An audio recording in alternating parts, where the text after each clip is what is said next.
हम सब ऐसे लोगों से मिलते हैं जो उम्र के उस हिस्से में होते हैं जहाँ आहिस्ता आहिस्ता उनको भूलने की आदत होने लगती है। जैसे 60 या 70 ईयर्स से अबव लोग होते हैं, और अनफॉर्चुनेटली होता यह है कि हम समझते हैं कि ये उम्र के बढ़ने का एक नॉर्मल हिस्सा है।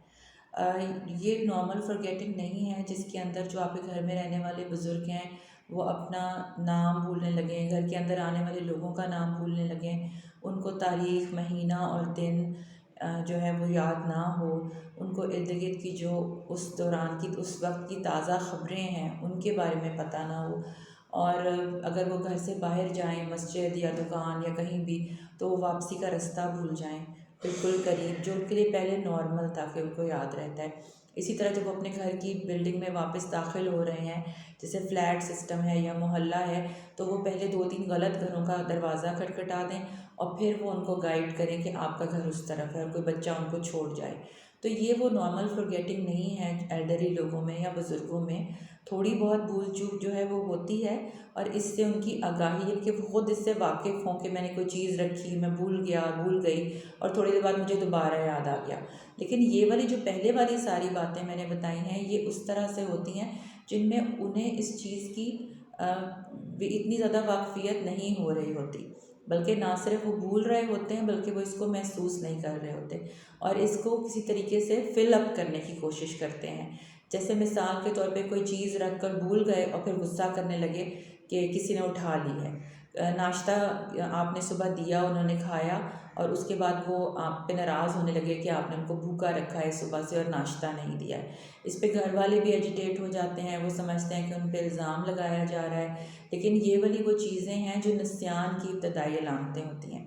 अब निस्यान की अलामतों के बारे में या उसके इलाज के बारे में 3 बातें इम्पॉर्टेंट हैं कि जब ये अलामतें आने लगें तो एक तो ज़ाहिर सी बात है कि आप किसी न्यूरोलॉजिस्ट, साइकियाट्रिस्ट या मेडिकल स्पेशलिस्ट से रब्ता करें और उनको इसके बारे में बताएं कि आपके घर में जो बुज़ुर्ग रहते हैं वो भूलने लगे हैं, और ज़्यादातर जब वो चीज़ें भूल रहे होते हैं तो उनको खुद इसका एहसास नहीं होता। वो कपड़े उल्टे पहनने लगे हैं, रास्ता उनको याद नहीं रहता, बाथरूम जा रहे हो तो किसी और कमरे या अलमारी में घुस जाते हैं। तो वो सब बातें आपने उनको बतानी है ताकि वो उनके तमाम ऐसे बुनियादी टेस्ट कराएं। अगर कोई वाइटामिन्स की डेफिशिएंसी है, थायराइड हार्मोन्स की कमी है, उनका शुगर या ब्लड प्रेशर अच्छा कंट्रोल नहीं है, तो ये वो सारी चीज़ें हैं जिनका इलाज डॉक्टर ने करना है और जिनको कंट्रोल में रखना है। जितना अच्छा शुगर, ब्लड प्रेशर, दिल के अमराज, हार्मोन्स का मसला कंट्रोल होगा, समात सही होगी और दिखाई सही देगा, उतना ज़्यादा डिमेंशिया होने का या निस्यान होने का चांस कम होता है। अच्छा, फिर दूसरा इसका जो एस्पेक्ट है वो ये है कि अब घर के अंदर हमने क्या करना है। उसमें यह है कि इस तरह के जो मर्ज़ जब बढ़ जाता है तो इसका जितना याददाश्त खो चुकी है उसको वापस नहीं लाया जा सकता। लेकिन वो जो मैंने डॉक्टरी इलाज मुआवजा बताया है उसके हिसाब से आप उसको रोक सकते हैं कि मज़ीद ख़राबी ना हो। और घर के अंदर फर्नीचर अगर पॉसिबल है तो साइड्स पर थोड़ा दीवारों के साथ उसको अरेंज करें ताकि दरमियान में चलने फिरने का एक अच्छा रास्ता बन जाए, चाहे आप फ्लैट में ही क्यों ना रहते हों। उससे ये होता है कि जो बुज़ुर्ग नस्यान का शिकार होते हैं वो बहुत ज़्यादा बैठे रहने से एजिटेटेड हो जाते हैं, तो उनको चलना फिरना होता है। तो आप उनको घर पर ये रास्ता या मौका जितनी भी आपके पास जगह है उसमें वो दे दें। फिर इस तरह से बाथरूम की तरफ अगर वो उर्दू या इंग्लिश पढ़ लिख सकते हैं तो प्रिंट करके एरो के निशान लगा दें और उसके नीचे गुसलखाना या बाथरूम लिख दें ताकि उनको पता हो।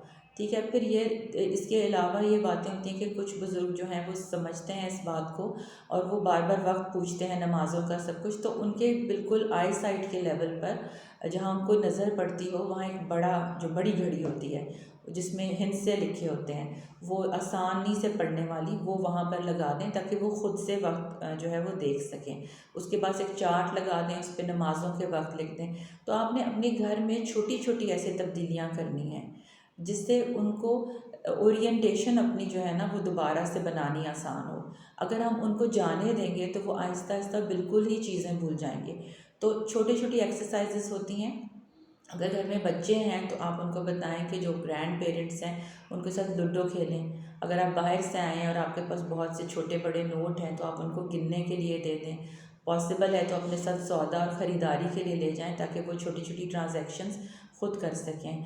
रिसर्च ने साबित किया है कि हिसाब किताब जारी रखने वाले लोग जो हैं, जो किसी ने, जैसे पुराने ज़माने में अखबारों में पज़ल्स आते थे, वो लोग सॉल्व करते थे, तो छोटा छोटा ये जो अपने जहन की मश्क है हिसाब के मुताबिक, या कुछ पढ़ाई करते रहना, या हाथ से कुछ लिखते रहना, ये वो सारी चीज़ें हैं। या लोग बुनाई का काम करते थे, निटिंग, स्वेटर बनाने का, तो ये वो सब एक्ट्स हैं जो आप अपने जहन और अपने हाथ से करते हैं। तो वो आपको एक तरह से दिमाग को उस वक्त भी शार्प रखते हैं जब आप रिटायरमेंट के बाद या अपनी ज़िंदगी की तमाम जिम्मेदारियां पूरी करने के बाद घर के अंदर होते हैं। तो जस्ट टू समराइज़, अपने बुज़ुर्गों की सेहत का ख्याल रखें, उनके शुगर ब्लड प्रेशर को अच्छी तरह कंट्रोल में रखें, उनके एनुअल चेकअप्स कराएं, उनके विटामिन बी और 12 और डी के लेवल्स चेक करते रहें, थायराइड हार्मोन्स साल में एक बार चेक करवा लें। और अगर आपको नस्यान की अलामतें उनमें महसूस हो रही हैं कि वो नॉर्मल से थोड़ा बहुत से ज़्यादा भूल रहे हैं और वो चीज़ें भूल रहे हैं जो मैंने बताई हैं, तो उनके लिए ज़रूरी है कि आप ये छोटी छोटी रीओरिएंटेशन टेक्निक्स उनके साथ करें और अपने दूसरे भाई बहन और फैमिली मेम्बर्स से मदद मांगें, क्योंकि नस्यान के मरीज़ का अगर ख्याल रखने वाला शख्स एक ही हो और वो तमाम दिन इसमें मसरूफ़ रहे, या किसी तरह के भी मरीज़ का ख्याल रखने वाला सिर्फ एक शख्स हो और उसके ऊपर ये ज़िम्मेदारी हो, तो उसके लिए काम बहुत मुश्किल हो जाता है और वो ख़ुद डिप्रेशन में चला जाता है। तो इसलिए ज़रूरी है कि सारे लोग मिलकर, जो लोग भी अवेलेबल हैं, वो सब लोग मिलकर उनका ध्यान रखें।